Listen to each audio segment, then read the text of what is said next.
Selame nga Shami, kryesisht nga Damasku.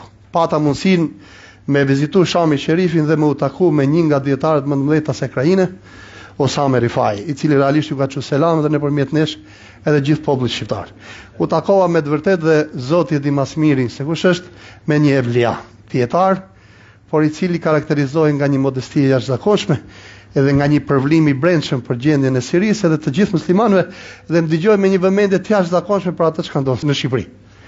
Edhe unë pata nderin të ri me të nga pozita ime. Ai këtu, unë këtu.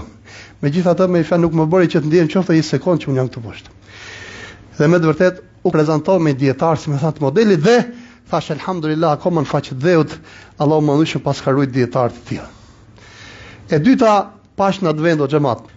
Pavarësisht se ka jetuar një popull me fjalë 60 vjet diktaturë dhe 14 vjet luftë, 1.200.000 njerëz të vrarë. 250.000 veta që janë akoma nuk dinë se ku janë. Edhe për ditë zbulojnë vareza masive.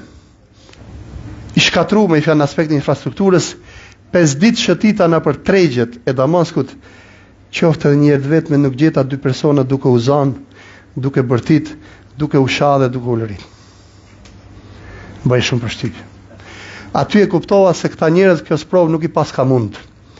Gjëja e dytë që konstatova është se në Sham e gjeta Islamin, pavarësisht se mbi 30-40% e njerëzve pothuajse ishin nën limitin e fukarallëkut, e gjetan Islamin nëpërmjet mënyrës se si komunikonin njerëzit me njëri tjetrin. Në komunikimin e përditshëm, se si komunikote tregtari me myshterin, se si komunikonin njerëzit me njëri tjetrin në rrugë, në kafene, në xhami. E gjeta tek edukata e tyre dhe tek morali i tyre. Dhe do kisha dashur rinia her pas here ta vizitoj edhe Shamin dhe trinja 4-5 ditë për ta gjetë Islamin aty, në rrugë, në morale, në sjellje, në buzëqeshje, në selam, në mikpritje. E treta gjë ajo që konstatova se një ditë të vetme nuk gjeta ankim. Nuk pash diko që të ankohesh. Edhe këto tre gjëra realisht punova për të konstatuar. Një nga qëllimet e mia kryesore të vizitës Shamit është ta kuptoj se më interesoi në aspektin antropologjik.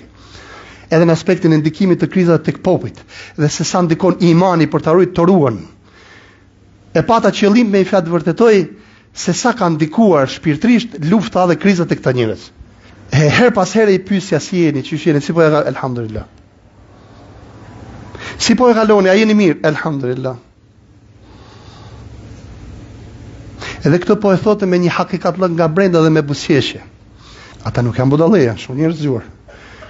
Por do të thotë me i fjalë kur njeriu ka Zotin dhe është me Allahun e mëndueshëm, nuk ka sprovë që e thyn, edhe gjëja tjetër që vrejta dhe vrejta shumë gjëra, por nuk është momenti me i shtëru gjitha, dëshira e tyre e madhe për të ringrit.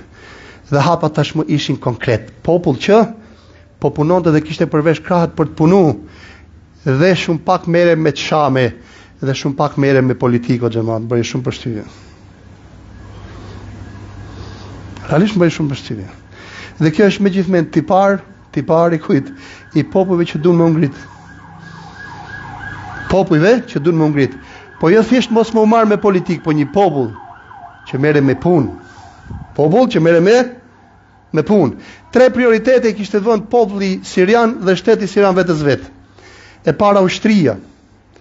E dyta rendi i brendshëm dhe e treta ekonomia, kryesisht nafta. Për 5 vjet i kishin vënë detyrë vetë që mos kenë asnjë konflikt brendshëm. Për 10 vjet mos me u impliku në asnjë lloj konflikti të jashtëm. Dhe brenda 2-3 vjetëve ekonomia të ngrehet me i fjalë të paktën të dalin mbi zero, sepse e kishin marrë ekonominë minus 7 vjet.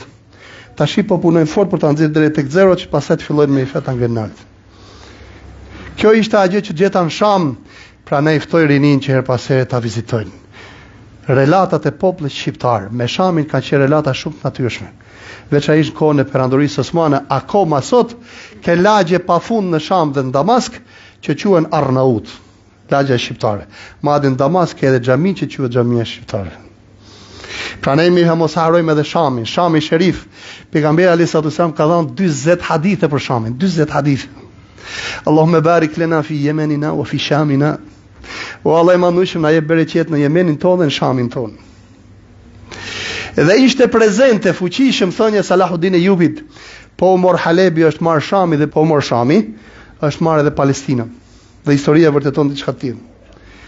Dhe pothuajse të gjithë njerëzit kishin ra dakord se çlirimi i Damaskut ose çlirimi i Shamit ishte nga bereqetet e Tufan al-Aqsa ose 7 tetorit të 2023. Shamitët, populli i kulturës dhe civilizimit, thonin se edhe çlirimi i Sirisë ishte nga bereqetet e kujt? Nga bereqetet e Gazës dhe sakrificës së Gazës, dhe aty kuptova se ai popull nuk e ndante kauzën e vet nga kauza e Gazës dhe kauzën e Gazës nga kauza e vet. Prandaj për ta përmbyll, ja vlen që edhe ne si popull të kemi syt nga Shami. Pa ta nderin të kemi me vete dikë për diasporës, kishte ardhur me një shqetësim, tha Hoxh, nuk patëm mundësi me kontribu, por i shumë përshtypjem, edhe u gëzova shumë që ndër muslimanët ka për këtë njerëz. Tha nuk patëm mundësi me kontribu në çlirimin e këtij populli, në sjelljen e lirisë prap, po të paktën të vim të përpiqemi të investojmë në ai gjë. Të kontribuojmë për këtë vend, qoftë duke bërë turizëm 5 ditë.